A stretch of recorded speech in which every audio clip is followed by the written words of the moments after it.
মহান রব্বুল ইজ্জতের ইচ্ছায় আপনাদের ভালোবাসা, সমর্থন এবং ভোটে বাংলাদেশ জামাতে ইসলামী এখানে বিজয় লাভ করে। আমরা কথা দিচ্ছি, এই অভিযোগগুলো নিয়ে বাসায় গ্যাস সাপ্লাই নাই, সারাদিন মহিলারা তাকিয়ে থাকেন কখন গ্যাস আসবে আর হাড্ডি পাশন বসাবেন।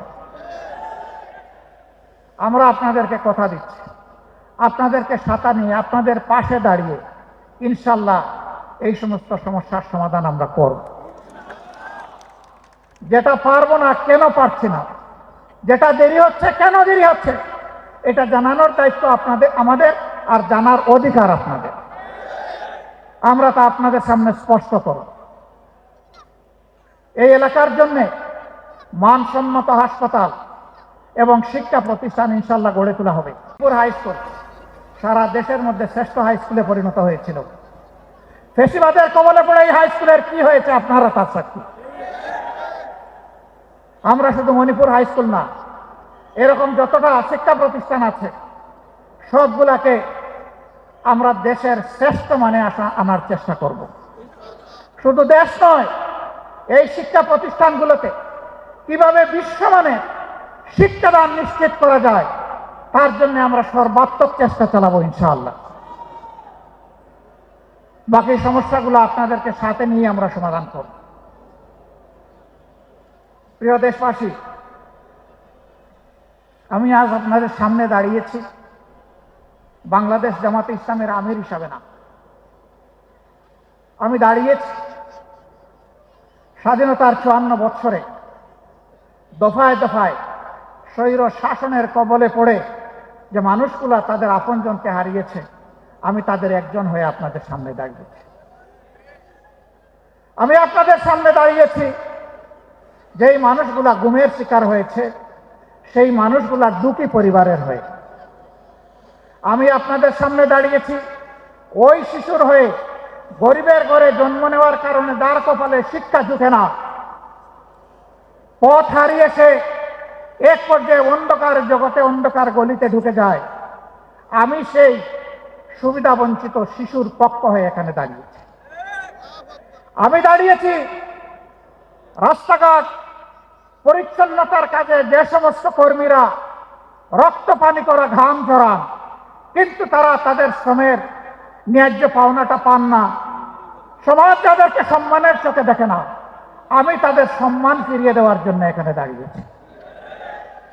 আমি দাঁড়িয়েছি ওই সমস্ত শ্রমিক সমাজের জন্য, আমার ভাই বোনদের জন্য, গার্মেন্টস শ্রমিক থেকে শুরু করে যত পর্যায়ে শ্রমিক অঙ্গন আছে, যাদের উপর বৈষম্য করা হয়, অবিচার করা হয়, তাদের একজন হয়ে তাদের অধিকার প্রতিষ্ঠার জন্য দায়িত্ব নিয়ে আমি এখানে দাঁড়িয়েছি। চা বাগানের শ্রমিকরা যুগ যুগ ধরে দুইটা বড় নিয়ামত থেকে তারা বঞ্চিত, একটা শিক্ষার আলো আর একটা স্বাস্থ্য সেবার অধিকার। এই দুইটা থেকে তারা যুগ যুগ ধরে বঞ্চিত। আমি দাঁড়িয়েছি তাদের হয়ে কথা বলতে। আমি দাঁড়িয়েছি বিগত দুঃশাসনের সময় স্টক মার্কেট লুট হয়ে যেই সমস্ত মানুষরা নিহত হয়েছেন, আত্মহত্যা করেছেন, সেই দুঃখী পরিবারের পক্ষে বিচার চাইতে আমি আপনাদের সামনে দাঁড়িয়ে। প্রিয় দেশবাসী, আমি দাঁড়িয়েছি ব্যাংকগুলো লুট করে আজকে লক্ষ গ্রাহকের, কোটি গ্রাহকের টাকা যারা চুরি করে বিদেশে পালিয়েছে অথবা বর্তমানে কারাগারে আছে, তাদের কারণে আজকে যাদের জীবন তছনছ হয়ে গিয়েছে, আমি তাদের হয়ে আপনাদের সামনে দাঁড়িয়েছি। আমি দাঁড়িয়ে আছি 24-এর বিপ্লবীদের হয়ে। আজকে বিভিন্ন জায়গায় তাদের উপর অত্যাচার এখনো বন্ধ হয়নি, তার বাস্তব প্রমাণ শহীদ শরীফ উসমান ইবনে হাদি। তার কণ্ঠ ছিল আধিপত্যবাদের বিরুদ্ধে, কণ্ঠ ছিল চাঁদাবাজদের বিরুদ্ধে, কণ্ঠ ছিল দুর্নীতিবাজদের বিরুদ্ধে, কণ্ঠ ছিল যুবকদের প্রত্যাশার একটা বাংলাদেশ গড়ার পক্ষে। যারা তা চায় না তারা তাকে শেষ করে দিয়েছে। কিন্তু না, হাদি শেষ হয়ে যায়নি। হাদি একজন ছিল, এখন 18 কোটি হাদি তৈরি হয়েছে। 18 কোটি হাদি, 18 কোটি মানুষের অন্তরে হাদি এখন শ্রদ্ধার বিপ্লবের আসন সে দখল করে নিয়েছে। এই হাদির রক্ত থেকে এখন লক্ষ নয় কোটি হাদি তৈরি হয়েছে। হাদি, তোমাকে আমরা কথা দিচ্ছি ভাই, তোমার রূহ তার সাক্ষী থাকুক। তুমি যে স্বপ্ন নিয়ে লড়াই করতে নেমেছিলে, এই স্বপ্ন বাস্তবায়ন না হওয়া পর্যন্ত আমরা লড়াই থামাবো না। আমরা আমাদের যুবকদেরকে, আমাদের তরুণ তরুণীদেরকে প্রফেশনাল শিক্ষা দিতে চাই। আমরা তাদেরকে নৈতিক শিক্ষা দিতে চাই, যেই শিক্ষা প্রত্যেকটি নাগরিককে দেশপ্রেমিক হতে শিখাবে ইনশাআল্লাহ। স্বার্থপর হতে শিখাবে না, আত্মকেন্দ্রিক করবে না, সমাজের প্রতি দায়বদ্ধতা শিখাবে।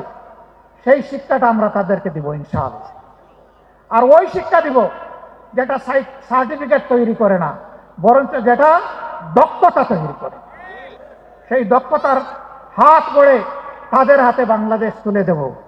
তাদের হাতে খয়রাতি কোনো অনুদান আমরা তুলে দিয়ে তাদেরকে অপমান করতে চাই না। আমাদের যুবক সমাজকে আমরা সম্মানিত করতে চাই। তারা দেশ গড়ার কাজে অংশ নেবে আর বুক ফুলিয়ে বলবে, আমি কারো অনুদানে নয়, বরং আমি আল্লাহর দেওয়া সামর্থ্য অনুযায়ী আমার দেশকে আমি দিয়ে চলেছি, অবদান অব্যাহত রাখবো। এই দেশ গড়ার আমিও একজন নাগরিক এবং একজন কারিগর। আমরা ওই ধরনের কোনো কার্ডের ওয়াদা দিচ্ছি না। 2000 টাকা দিয়ে একটা পরিবারের কোনো কিছু সমাধান হবে? আর আমার ভাই নাহিদ ইসলাম বলেছে তাতে আবার ভাগ বসিয়ে দেওয়া হবে। খাজনা আগে, তারপরে অন্যটা। 2000-এর 1000 আমার খাজনা, আমাকে আগে দাও, তারপরে তোমারটা তুমি বুঝে নাও। তাও না, কাল্পনিক কিছু মানুষের চরিত্র একে তাদের হাতে তুলে দেওয়া হবে, সরকারের হাতে তুলে দেওয়া হবে, বেকারের হাতে নয়। এই বৈষম্যগুলাকে আমরা দেখতে পাইনি। টাকা কোত্থেকে আসবে? টাকার সোর্স তো জনগণ। এইটা তো আমাদের কারো টাকা না, জনগণের ট্যাক্সের টাকায় দেশ চলে। ট্যাক্সের বাইরে কিন্তু একটা বেসরকারি ট্যাক্স আছে, প্রত্যেকটা মুদির দোকানে, রাস্তাঘাটে, হকারের কাছে, এমনকি রাস্তার পাশে বসে যে ভাই বোনটি ভিক্ষা করে তার কাছ থেকে একটা ট্যাক্স নেওয়া হয়। ওই ট্যাক্সের টাকা আমরা আমাদের জনগণের হাতে তুলে দিতে চাই না। না, শুধু তাই না, ওই ট্যাক্স বন্ধ করে দেওয়া হবে ইনশাআল্লাহ। ওই ট্যাক্স নামের চাঁদাবাজি আর চলবে না। আমরা বাস্তব চিত্র দেখি, গাড়ি থেকে টাকা নিচ্ছে, বলে এটা কি? বলে এটা রাজনৈতিক ইজারা। আপনি কোন দলের? একটা বলেন নাম, দোপাস করে বলে দেয়। আবার কেউ নাম বলার আগে কয় দেন মিয়া টাকা, নামের কি দরকার আপনার? যে আমি কারে টাকা দিচ্ছি এটা আমার জানতে হবে না? বাপটা এমন যে আজকে জানার দরকার নাই, হাসরের দিন জানবেন। সম্মানিত ভাইরা, আমরা ঘোষণা করেছি চাঁদা আমরা নিব না এবং চাঁদা কাউকে নিতে দিব না ইনশাআল্লাহ। আমরা বলেছি দুর্নীতি আমরা করব না এবং দুর্নীতি কাউকে করতেও দেব না। আমরা বলেছি ইনসাফ প্রত্যেকের জন্য, জাতি, ধর্ম, দল নির্বিশেষে নিশ্চিত করা হবে। ইনসাফ এখন থেকে আর টাকা মূল্যে বিক্রি করা হবে না। সেই বাংলাদেশটাই আমরা করতে চাচ্ছি, যেই বাংলাদেশ হবে শিশুর, যেই বাংলাদেশ হবে তরুণ তরুণীর, যেই বাংলাদেশ হবে যুবক যুবতীর, যেই বাংলাদেশ হবে একজন মুসলমানের, একজন হিন্দুর, একজন বৌদ্ধর, একজন খ্রিস্টানের, যেই বাংলাদেশ হবে আপামর জনগণের, যেই বাংলাদেশ হবে শ্রমিকদের, যেই বাংলাদেশ হবে কৃষকদের, যেই বাংলাদেশ হবে সকল ক্ষেত্রে পেশাজীবীদের। আর এমন বাংলাদেশ নিয়ে গর্ব করবে আর বলবে আমি একজন বাংলাদেশী। সেই বৈষম্যহীন বাংলাদেশ আমরা গড়তে চাই ইনশাআল্লাহ। আপনারা এই বৈষম্যহীন বাংলাদেশ গড়ার জন্য প্রস্তুত? তাহলে আজ থেকে 10 দলের যার যেখানে প্রতীক, সেইটার পক্ষে আপনারা সর্বশক্তি নিয়োগ করে আপনারা ন্যায়ের পক্ষে, ইনসাফের পক্ষে। আগামী 12 তারিখ একদিকে রেফারেন্ডামে হা, গণভোটে হা, আর এই 10 দলের প্রতীকে হা, এই দুই জায়গায় হা দিয়ে জনগণের বিজয় ছিনিয়ে আনবেন ইনশাআল্লাহ। এই বিজয় কোনো পরিবারের হবে না, এই বিজয় কোনো গোষ্ঠীর হবে না, এই বিজয় হবে আপামর জনগণের ইনশাআল্লাহ। সম্মানিত ভাইরা, কার কার ঘরে নারী নাই একটু হাত তুলেন। মা বোন নাই কার কার ঘরে একটু হাত তুলেন দেখি। একটাও হাত নাই। নারী পুরুষ মিলেই সমাজ। মায়েরা সম্মানের জাতি। মা ছাড়া দুনিয়ায় দুইজন মাত্র পয়দা হয়েছেন, হজরতে আদম আলাইহিস সালাম এবং হজরতে হাওয়া আলাইহিস সালাম। আর কোনো মানব সন্তান দুনিয়ায় আসেন নাই মার পেট ছাড়া। সুতরাং আমরা সবাই মায়ের কাছে ঋণী। আচ্ছা, বাপের পেটে জন্মে নিয়েছেন একজন দেখে হাত তুলুন তো, এরকম কেউ আছেন কিনা? তাও নাই। বাপের বুকের দুধ খেয়েছেন একজন, হাত তুলেন। নাই। তাহলে এই দুই জায়গায় মারা অনন্যা, তাদের কোনো তুলনা নাই, তারা অতুলনীয়। আমরা সেই মাদেরকে সম্মানের জায়গায় রাখতে চাই। কর্মক্ষেত্রে তারা সম্মানের সাথে ইনশাআল্লাহ তারা তাদের দায়িত্ব পালন করবেন। সেই ক্ষেত্রে তাদের শতভাগ নিরাপত্তা নিশ্চিত করা হবে। রাস্তাঘাটে চলাফেরায় আমরা তাদের নিরাপত্তা নিশ্চিতে অঙ্গীকারবদ্ধ। তার জন্য যা করা দরকার, আল্লাহ যদি তার মেহেরবানিতে জনগণের বুঠে আমাদেরকে নির্বাচিত করে সরকার গঠনের সুযোগ দেন, তাহলে আমরা তার সব কিছু করবো ইনশাআল্লাহ। নারী পুরুষ সবাই মিলে আমরা আগামীর বাংলাদেশ গড়ব।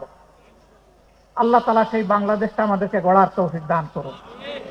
যারা এর বাইরে আজে বাজে কথা বলে জনগণকে বিভ্রান্ত করতে চায়, আমাদের মায়েরা, আমাদের ভাইয়েরা তাদের জবাব দেওয়ার জন্য যথেষ্ট।